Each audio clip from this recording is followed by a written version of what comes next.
Hey gang, this is the Total Package, Lex Luger, and you are tuned in with Picking It Out with my good friend Andrew Pope. Well, it's another podcast, just called Picking It Out.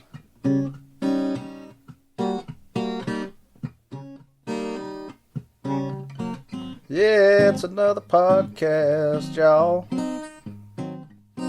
It's called Picking It Out.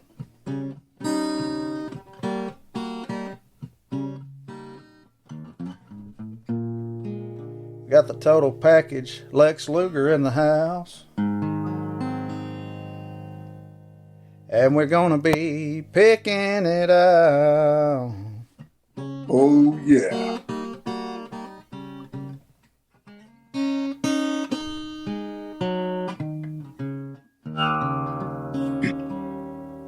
Picking it out. Hey, y'all. I love it. You know, people seem to really like that little silly thing. I don't know why, but they do. Yeah, man, I love it. Oh. That's good. Well, hello again. Happy 22 to everybody. Hope everybody's having a good start to the new year. My name's Andrew Pope. Appreciate you tuning back in to Picking It Out once again with us here. We got a really special guest here today, and it's going to be a really good show. I found this book. Of course, y'all know me. I've always been a huge wrestling fan. But I found this book one day, and I held on to it on my bookshelf, and I had never had time to read it. But if y'all ever see this book anywhere, you need to grab it.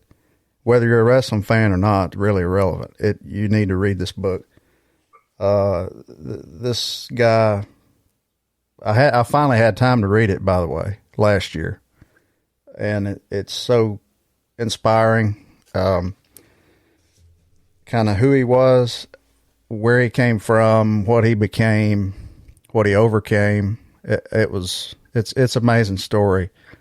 And I'm so glad that he agreed to come on and do the show, because I feel like a lot of people really don't know all about what this guy's overcome. And it's an inspiration to anybody. So, we got Mr. Lex Luger on with us this week. How you doing, man? Great, Andrew. Great to be on. Thanks for having me. Happy New Year, everybody. Happy New Year to you. Where you at? I am in the ATL, Atlanta, GA right now, not far from you. That's right. About what, three or 3.5 hours? Well, no, not even that long, right. probably. Depends how you drive and which way you go. I go through Fort Payne through Rome. You ever been up in that area? Oh yeah, many times. Yeah. You know, Arn Anderson told me him and Barry and Flair used to ride their bikes up in Little River Canyon up in Fort Payne. It's really pretty through there. Back in the 80s. Yeah, it really is. Mm-hmm. So have you been in Atlanta all this time, or did you move off and come back, or? I've been in Atlanta mainly since the late 80s, but I was back in Buffalo, New York, looking after my mom. Now we brought her down here, so I'm back in Atlanta. Oh, okay. Mm-hmm. Well, I really appreciate you taking the time to come on here and just have a conversation. A lot of people probably don't know your first start really in sports, I guess, was football, right? It was. I had a football background. Yep. And you really enjoyed playing football from what I read, right? Yeah. I mean, I was well suited for it. And my first love was hoops. I was a basketball player. But once I developed in high school, I became better suited for the football world. So that's what I focused in on after that. I love sports. Any sport, I loved it. Where did you play what was your first football team you played? Well, I started in high school outside of Buffalo, New York, Orchard Park High School, which was in the shadows of the stadium where the Bills play now, and lifelong Bills fan. And then I went to college at Penn State and University of Miami before I went pro up in the Canadian Football League, then the NFL, and then the USFL, and then wrestling. So I kind of moved on through it. But I played pro ball for 7 seasons. Really? Total. Uh-huh. 7 seasons. Yes, sir. And how did that transition into professional wrestling and bodybuilding? You know, I always loved working out. Once I started working out for football in high school, I was addicted and read all the books on how to train and work out. And I pumping iron with way back when with Arnold Schwarzenegger and those guys. So loved working out, still do. And so that was always there. The wrestling came on when I saw that it had taken off with the WrestleManias. And I saw like they were selling out indoor, outdoor arenas and stuff. And I was like, wow, there must be something to that wrestling. And I just basically walked into a wrestling office down in Florida. And I met a Hiro Matsuda who trained a bunch of really top guys like Hulk Hogan and Mr. Wonderful, Paul Orndorff. And he gave me the opportunity and trained me. And a few months later, I was in the ring and never went back to football. This was during the off season. And man, talk about taking off like the 4th of July fireworks. Had 15 years in wrestling and nonstop main event stuff, and got to work with all the top guys in my generation. Just looking back now, it happened so fast. It was really incredible. You know, training, I'm sure that had to be so brutal. I've heard stories that, you know, that guy just would put you through everything. Yeah, he'd start out with a 5-mile run in the heat of the Florida summer before he took you into a little gym with the air conditioning cut off in July or August in Florida, so Tampa, Florida. So everybody said he had kind of a brutal, sadistic mind. He was a great guy. I'm joking, but he didn't want to make it easy. He wanted to find out if you really wanted to do it. Kind of like your career. We started out in the honky tonks working for tip money, right? Oh, yeah. People find out if you really want to do it or not. No matter how much talent you have, when you start out with there, kind of find out what you're made of and whether you really want to do it or not. For sure. That's true. You got to weed out the ones that can't cut it, you know? Yeah. The contenders from the pretenders. Yeah. So to speak. Yeah. Yeah. For sure. Matsuda was good at that. For sure. He broke Hulk Hogan's leg one time when Hulk Hogan was goofing off, selling his leg in a training session. Matsuda got in there. He was known for his bone breaking ability called hooks. And he actually broke Hogan's leg, which is a famous story. But Hulk Hogan came back and finished training with him, and the rest is history. Right. One of the greatest, not the greatest of all time. Yeah, no doubt. Yeah. And you were talking about your career and how it happened fast and everything. And yeah, you've got to hear all the time now from people, you know, how they grew up watching you and had your action figures. I'm one of them, you know. Yeah. That's got to be a cool feeling, but also like because I know, you know, so many people that have had success in any kind of entertainment or sports entertainment business, you know, it happens in the blink of an eye. You really don't know what's happened until after it's happened. Yeah, warp speed. You're so caught up in the travel. We used to travel over 300 days a year back then, a different city almost every night. So it was such a whirlwind. In retrospect, looking back, I have a lot more appreciation and love for what I did, and my relationship with the fans. Everything has grown and developed now, really post-retirement from wrestling, compared to when I was actually in the midst of it, if that makes sense. I didn't have a full appreciation of the opportunity and what I was going through and the special relationship between myself and the fans and all of us guys. And I have a much greater appreciation and thankfulness for it now, for sure. And I'm a fan. I've become a fan. I was a wrestler, but now I'm like a really big fan of wrestling. I like to follow the new guys and some of my buddies that I actually still wrestled with, that I wrestle are still in it. And so I enjoy looking in on it now. That's got to be a great place to be, in your life, when you can look back and actually appreciate and not have resentment and be bitter towards the business. And I see a lot of guys in my business that kind of develop that over the years. And it's kind of sad because I feel like you can choose to be that way, or you can choose to be appreciative of what the opportunities that God gave you in the life that, but some people don't choose that. Well, I would want to embrace what was and is. And I'm not a big rearview mirror guy, but I like to reflect back. I'm very thankful for the career I had. And I don't look like, if you could have done this or that. And I try not to focus on that. I try to focus on what is, and just a lot of great memories and to look back on for me. Do you remember the first time you met Vince McMahon? I do. It was in a gym in Las Vegas. He loves to work out. I love to work out. It's kind of formed a special bond between him. Before I worked with him, I was with the NWA and the Crockett's and the Ric Flairs of the world then. And we shook hands, talked for a few minutes, said, well, I look forward to maybe doing business with you someday.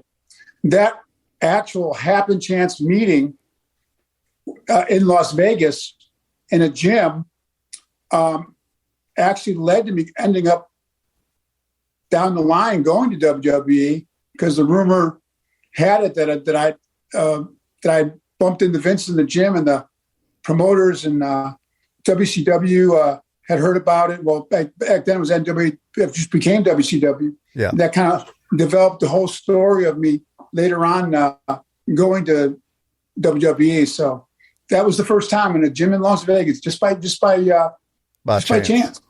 Yeah. That's a cool story. And next time was poolside at his house. So he flew me in and limoed me in from the LaGuardia Airport in New York. He lives outside in Greenwich, Connecticut, and I met him poolside at his house. What an experience that was! Is what a place he's got there, and what he deserves. He's been so successful, and that was quite an experience in of itself. The whole family loves those giant bull mastiffs. I pulled up in the driveway and he was ribbing me. He wanted to see if I'd get out of the car. Like 2 or 3 giant bull mastiffs came up staring at me through the window. I wouldn't get out of that car till he came outside. He was laughing so hard. So that was my next meeting with him. So what's the matter? You want to get a car? I just want to make sure. I go, I'm a dog lover. Those are some big, imposing looking dogs. I wasn't going to get out till you came out here.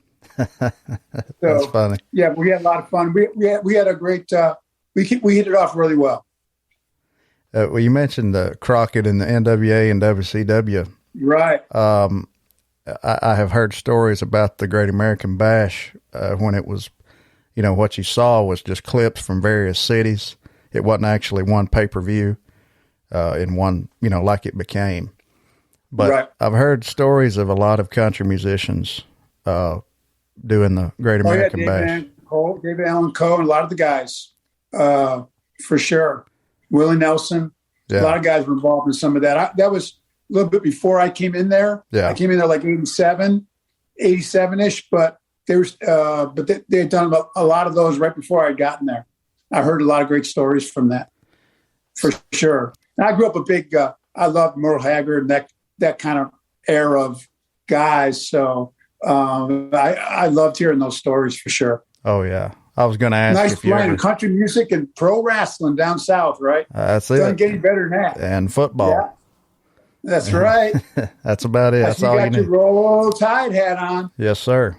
Mm-hmm. And we're hoping. I don't know when this podcast is airing, but Georgia and Alabama always have some big games. Man, they're for sure. They're going to want it bad. They're really going to want it bad, and I feel like they're going to be so prepared for us. I'm scared, really. I'm a little nervous. It's always great when those two get together, for sure. Oh yeah, it'll be a great game. I think it'll be better than the SEC I've been championship. To a bunch of Alabama games. I got a good friend who's an alumni there. He's got a luxury box there, which, man, what a way to see a game. And First time I went there, I was going up the elevator when the kickoff was actually happening. I was running late, and the whole elevator shaft I was in was shaking because everyone was stomping their feet for the opening kickoff. Yeah. Go, man, this is intense. It was an Iron Bowl. Oh, yeah. Auburn was there in Tuscaloosa. And man, I have never, in my experience football, I played for the Miami Hurricanes and the old Orange Bowl, and professionally, I played in a Grey Cup game in CFL. I have never, ever felt a football atmosphere that compares to being at a home game in the Iron Bowl at kickoff time. Auburn, Alabama, man. I've become a big Alabama fan. I'll go to one game almost every year. I love it. I haven't been in so many years. I would love to go again, but I just hadn't had the time. Man, it's something else. Yeah, Bryant-Denny Stadium is one of a kind. I feel like, it's just there's an energy there, and I mean it's especially the Iron Bowl. That is such a great rivalry in the history of college football.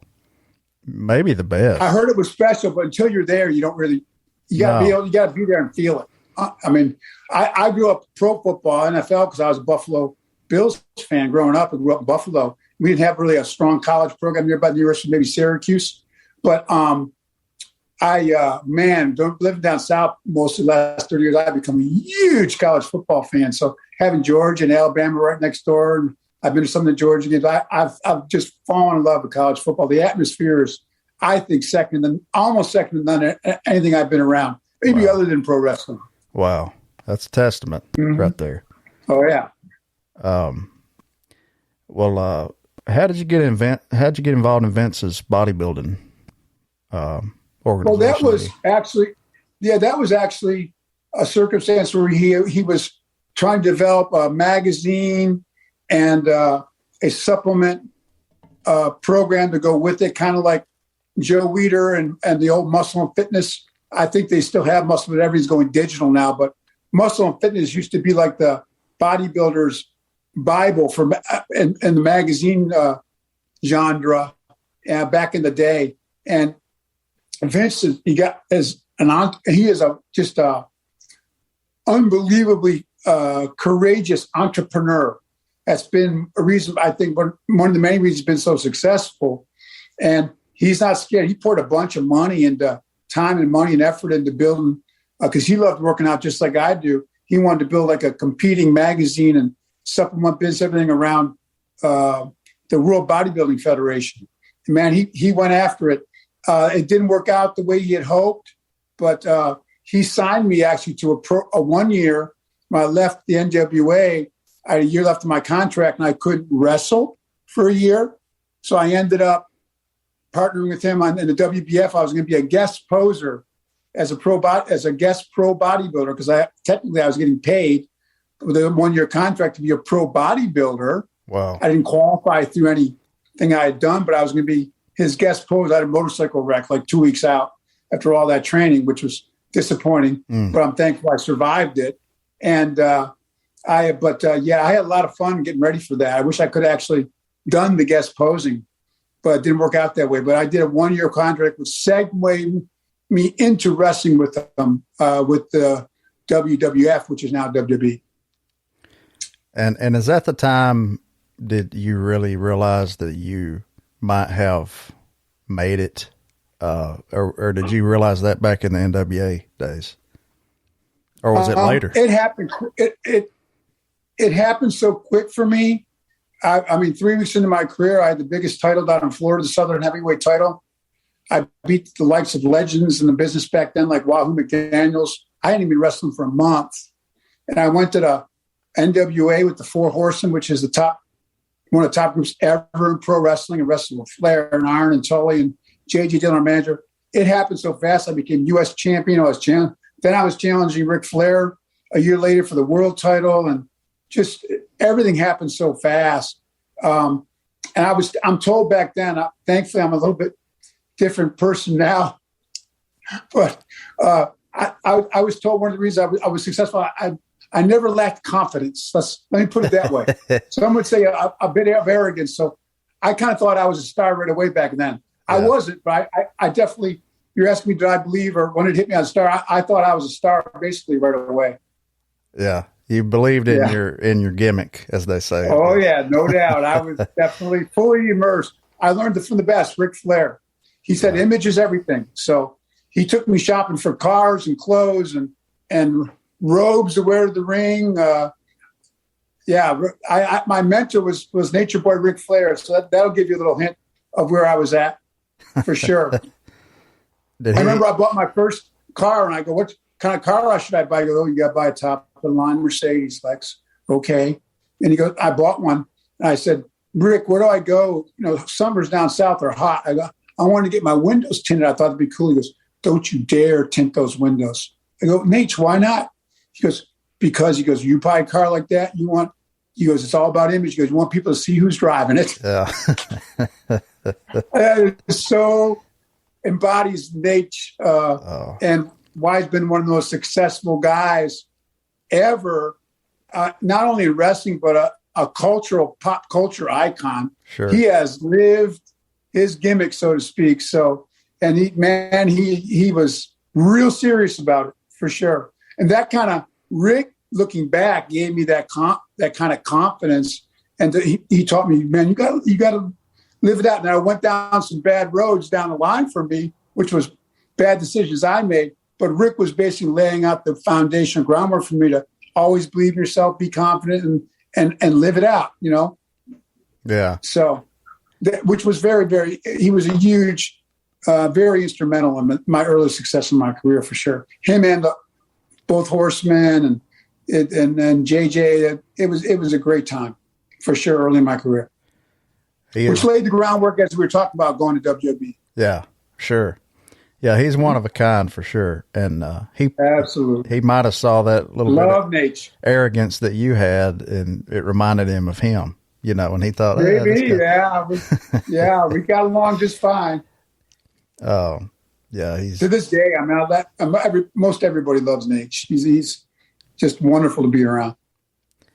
Yeah, he's one of a kind for sure, and pop culture icon. He's been in rap videos lately. Oh my gosh, all kinds of crazy stuff. It is hilarious. Good stuff, Andrew. Oh man, he's I think he's got a podcast now. I read the other day. He just went back to one. I heard. Yeah, that should be interesting. I know Mark Madden, the guy's doing it with. Mark's not afraid to put it out there. So that should be an interesting podcast for sure. Do you think who came up with the narcissist gimmick? I think it was behind the scenes a guy named Pat Patterson. He was part of the creative team, which we recently lost. Pat was a true genius. At the time in my life, that was right up my alley, Andrew. I would have loved to have been the narcissist and have been that for the rest of my career, because that was, that whole thing with the mirrors and everything, that fit me to a T back then. But they had other ideas with the Lex Express, and that was a great opportunity as well. But I could have been very happy having a longer run with the Narcissist for sure back then. And it wasn't a real stretch for me back then. Right. And when you were going back to WCW for the premiere episode of Nitro. Oh, yeah. How in the world did they keep you hid from everybody? Because that was live. Sting and Eric Bischoff pulled the whole thing off. I signed with them. I was in Canada in some house shows for WWE. And I flew the next day to Minneapolis where the Mall America was. They kept me hidden across town. And only Sting and Eric Bischoff knew. And then they filled Hogan in the night of the show. But when I went to the position to go out into the mall and walk to the ring, none of the other boys, the wrestlers had seen me. No one knew I was going to be there other than Eric, Hogan, I believe, and Sting. So it was which is, because even back then, the things that started hitting with, not like now with social media, it wasn't advanced, but things were hitting online back then and everything. So they really wanted to keep it a surprise for the first show. And they did it. And it was quite the moment. That was instrumental, just having you walk out and stand there and have everybody in the ring stop and point like, what's he doing here? And Tony Schiavone. I mean, it was. Yeah. Well, a lot of it was spontaneous because most of them didn't even know, including I think most of the announcers. I don't think any of them knew. Like, what's going on here? So I think the spontaneity added to the moment. It was a great moment. It was a lot of fun, for sure. And that kind of started the Monday Night Wars. And to be a part of that was one of the highlights of my career as well. That was awesome. Oh man, to be a part of. I remember the night that you beat Hollywood Hogan for the belt. Oh. And then, of course, he won it back in a few days. But that Nitro was just that was electric. Well, you didn't switch a world title like that off, especially Hulk Hogan live on national TV. You just don't. That's just not done. Mm-hmm. So the crowd actually, if you watch the video, I got him in the rack. Everybody's going crazy, but they weren't sure. They were waiting for a disqualification or something to happen. Yeah. And when they finally set in that I was actually world champion, the crowd there in Detroit, they went nuts. I mean, it was quite the moment. It really was. Man, that was definitely one of the highlights of my career for sure. That was such a time in wrestling. That's when I was growing up watching it, and I was a WCW guy. You didn't do any channel flipping, Andrew? You go back and forth a little? The night that I did was when Mick Foley won the title for Mankind. That was the night that I started flipping back and forth. But up until then, I didn't. You were loyal. WCW. Yes, sir. And well, that was what a great time to be in wrestling as a competitor and performer, and also as a fan. I think that things are heating up again now with I still work with WWE, but I'm glad to see that the competition is heating up with AEW. I think it's better for the fans and the sport and the wrestlers. I think it's great. It's fun to watch. Yeah, competition always brings out the best in each participant. Absolutely. So it's never a bad thing. Where did you come up with the torture rack? I didn't. I'm not the most creative type. Most of the things that looked creative were other people's ideas when it comes to me. And that was Dusty Rhodes and a little bit of Ric Flair. They go, "What's your finish?" And I go, "Well, I kind of, did like a flying form or something." They go, "Oh," and they said, "Well," they had me practice in the back before the first time I went out on TBS on Saturday night at 6:05 was my debut with them, the old Ted Turner Network, and on TBS. And I would have been 5:05 your time, I believe. And they had me put a guy up in the torture rack, and they liked it because it kind of showed my abs and my body. They go, "Let's try that." And I did it in my opening match with what they called an enhancement talent guy out there. You do like a 2-minute squash match, and they loved the finish. And they go, "Let's go with that." So Dusty and Nate, I would give credit to. Mainly Dusty was his idea in the back minutes before I went out for my debut. So that was pretty neat. Then it was called the backbreaker, but everybody over time just started calling it the torture rack or just the rack. The rack. Rack them up or the rack. Yeah. Yeah. Who was the hardest guy you ever racked? A guy named Roadblock. Anybody out there can YouTube it. He weighed 400 something pounds. He's like 6'8". Oh my God. And he used to grease himself up. He looked like he was slimy. So he was real slippery.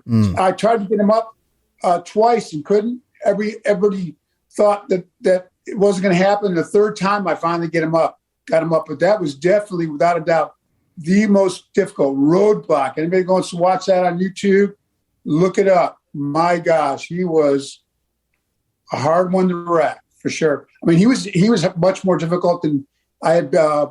Big Show up there. Big Show was 500 pounds at the time. He went up way easier than Roadblock because Roadblock was all greased up at the time. Wow.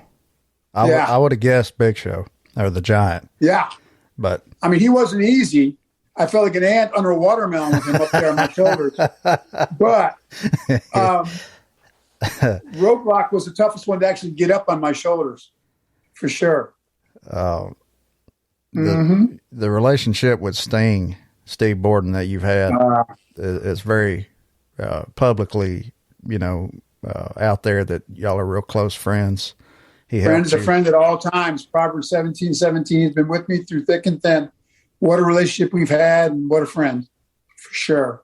And did he inspire you later on in life? I know the chaplain, and it's in your book, was very instrumental to help you. He was. But did Sting did, Andrew. He showed me that what grace and is all about, and how you can, which I know now as a believer from April 23rd, 06, when Jesus came my Lord and Savior. I now through over time have realized what real love means, and he showed me how you can love the unlovable. I was pretty unlovable for a while there, and he never stopped calling. He never stopped extending his love, even when I didn't answer the phone or call him back. He was just always there for me. And once again, when you reflect back, we've had a special relationship for, oh my gosh, over 30 years now. So, special guy, special friend, in so many ways. And now we're brothers in Christ. So we share that bond most of all. So, just I go on and on about him and I, but very special to this day. And y'all owned a Gold's Gym together at one time in Atlanta, right? We did. We did. So we traveled together. We owned gyms together. Man, we're a real close relationship all these years. When you started dating Miss Elizabeth and nobody really knew about it, I feel like Sting, right, he kind of knew. And did he ever try to talk to you back then? He did. I said that was the only time in our friendship when there was some separation. I didn't have my drinking, partying, womanizing friend anymore. He had made a decision back in '98 to be a follower of Jesus. And I thought I'd lost my best friend. I was mad at him. When we tried to talk to him about anything about Jesus, I would give him the Heisman. Like, whoa, save that Jesus stuff. That works for you, but I'm okay with what I'm doing. So that was a part-time we didn't spend as much time together. And if you say there was a rift or a separation in our friendship for a few years, that was the time for sure. But he never gave up on me. Yeah. Yeah. So I always, in my life, when there's people that see me making all the wrong decisions and going the wrong way, I go, don't give up on them. Don't give up on them. There's always hope. There's hope for me. There's hope for them. For sure. We lost my mother. She was an alcoholic. She never could really kick that, and she died of cirrhosis in May in her 50s. Oh wow, I'm sorry, Andrew. So, some people can't ever overcome that. So I have huge admiration for anybody that can overcome any kind of addiction or anything that's got a hold of you. The devil is all it is. That's all it is. I would have never thought I'd be. Every thought I was the last guy because I was into eating right and training in the gym to get messed up on drugs and alcohol. But man, it got a hold of me, and I always thought I wasn't addicted until I was. And I always thought I could quit whenever I wanted until I couldn't. So it's addictions can be devastating and brutal for sure. And I'm so sorry to hear that, Andrew. Oh, thank you. I appreciate that.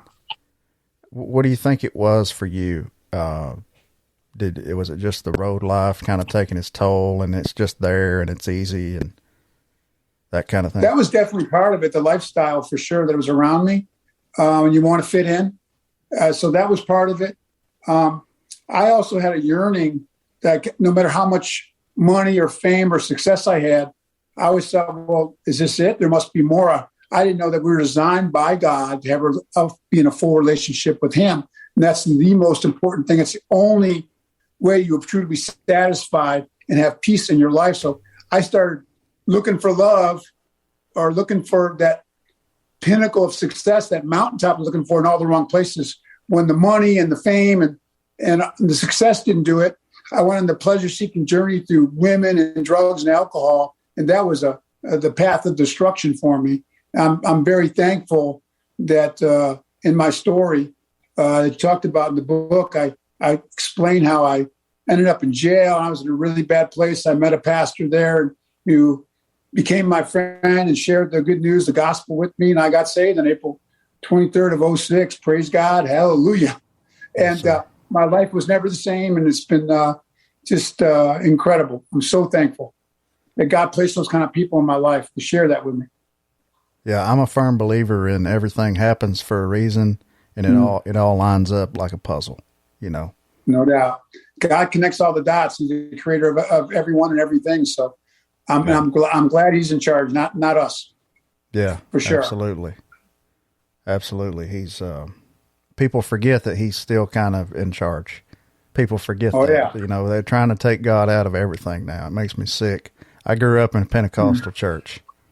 Whenever Sunday, every Wednesday. So now that's doing church now. I've go around and share my story like every denomination possible, and then I have fun when I go to those small Southern Pentecostal churches. Man, the music and the worship, and man, we have a blast. Yeah, the music. That's doing church. Oh yeah, on a Sunday morning, man, no doubt. Yeah, I love it. We had some wild Sunday mornings. Oh yeah, that's probably where the music and worship. That's probably where you probably got some of your training in musically, right? Yeah, some of background wise in church. Some of the first music I ever heard, and I learned to play piano, and so you're 5 or 6, and there's a little boy that plays piano, and they want you to play at church, and that kind of thing. That was kind of my first start, and country music because it was always on the radio. My mother always had Merle Haggard or Hank Jr. or something playing. So, wow. Now you learned, you were mostly self-taught, right? The piano, guitar, everything, right? You were pretty much a natural. My dad was a virtuoso pianist. I started playing it at age 4. Wow. And my dad was an incredible, my grandfather was in the Buffalo Philharmonic, self-taught 12 instruments.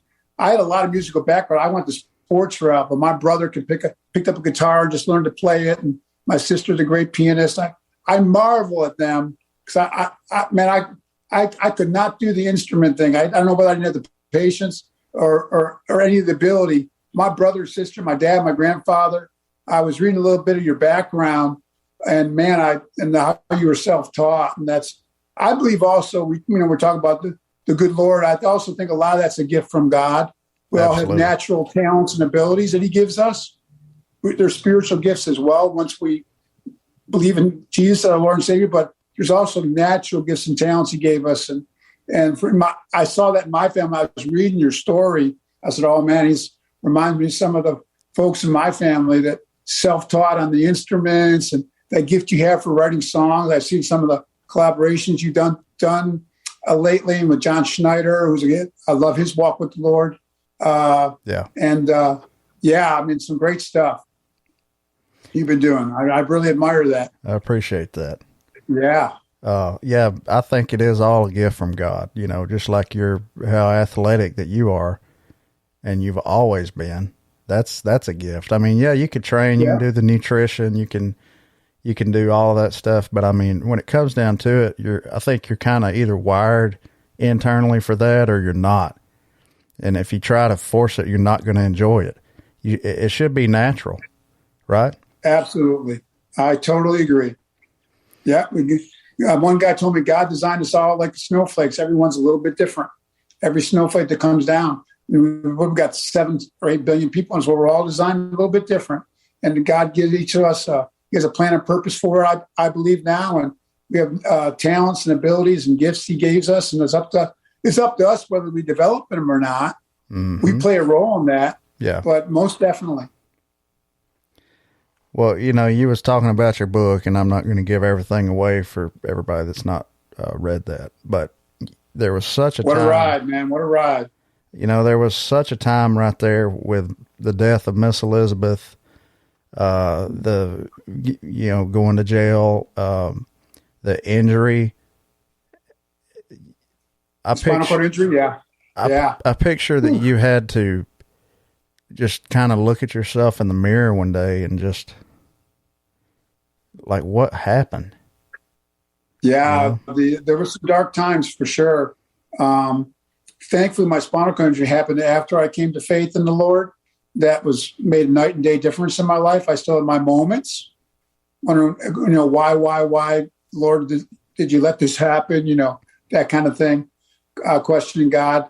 I didn't stay there long, but I had my Eeyore self-pity moments after my spinal cord, because all I really do is working out in the gym and all sports. And so, what do I do now, Lord? Yeah. And he's been the lamp of my feet and the light to my path through all that, which I'm very thankful for that he was in my life. But prior to April 23rd of 06, man, I made some bad choices, and there's consequences for all those. I had a wife and 2 beautiful kids, destroyed my family. There's so much collateral damage, as you talked about in your family, when there's an addiction and drugs or alcohol involved, the heartache that we can cause others, the collateral damages can be immense. The tragedy with Elizabeth, I was at the time, obviously close with her, and I was a horrible influence on the decision she was making with drugs and alcohol. She ended up having an overdose tragically.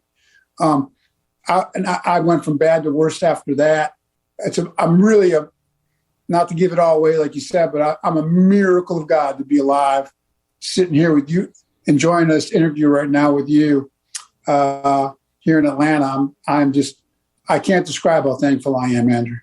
I really can't. Words really can't do it justice. I mean, I can see it on your face that you're just you're genuinely thankful, and you feel very blessed, and you're not. Attitude of gratitude.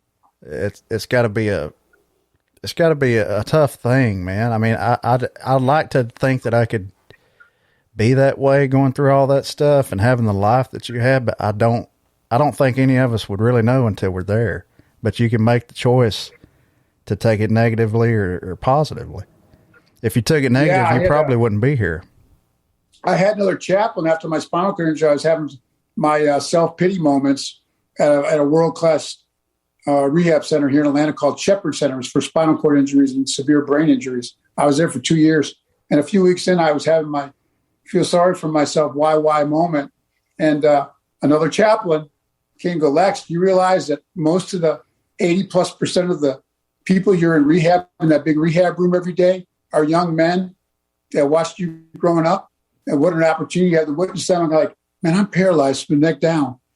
I go, boy. He goes, you got an opportunity. He goes, when you roll in that room in that wheelchair, he goes, and they take you down there for therapy. He goes, every eye of those young men and teenagers goes on you. They want to see how you're responding to this adversity. He goes, man, God has given you a great opportunity here in Shepherd Center.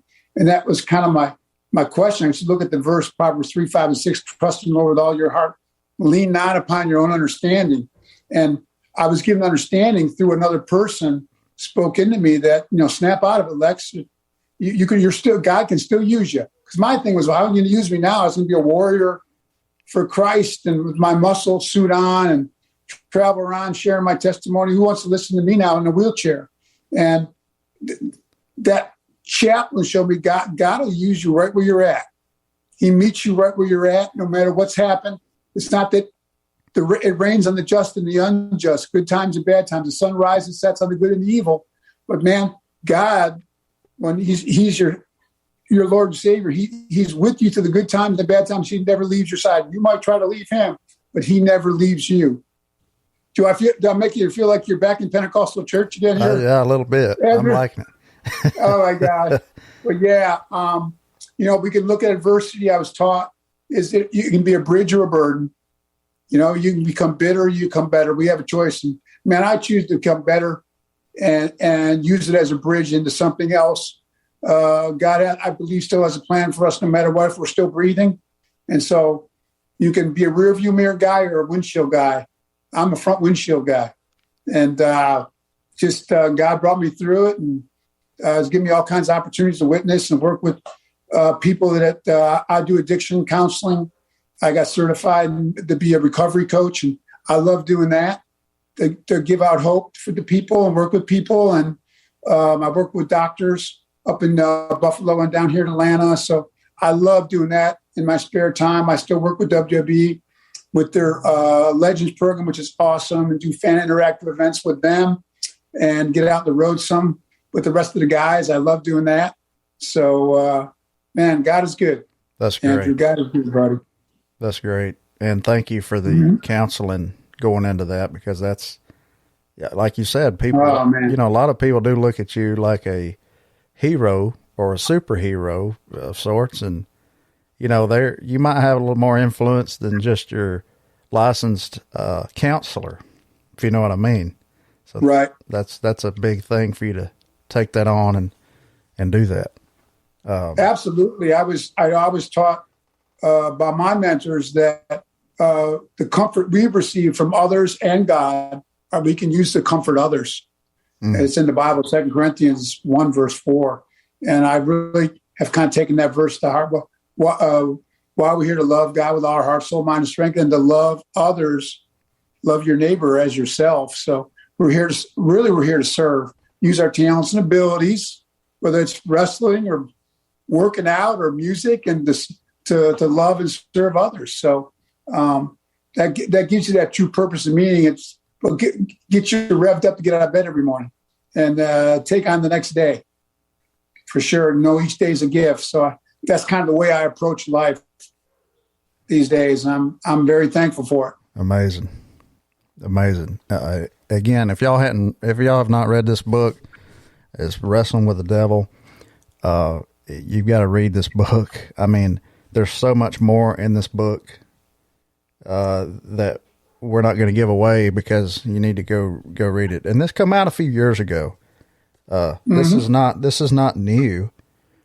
What year did this come out? 2010, 11. It was 14. 2014. It was around. It's around that time. 2008. Okay. Does that sound right?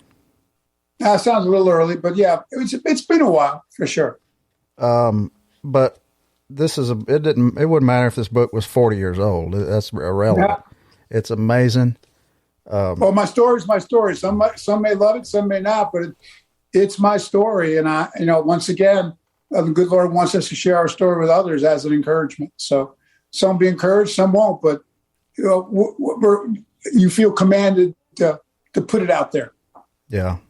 Well, if it can help one person, it's worth putting out there.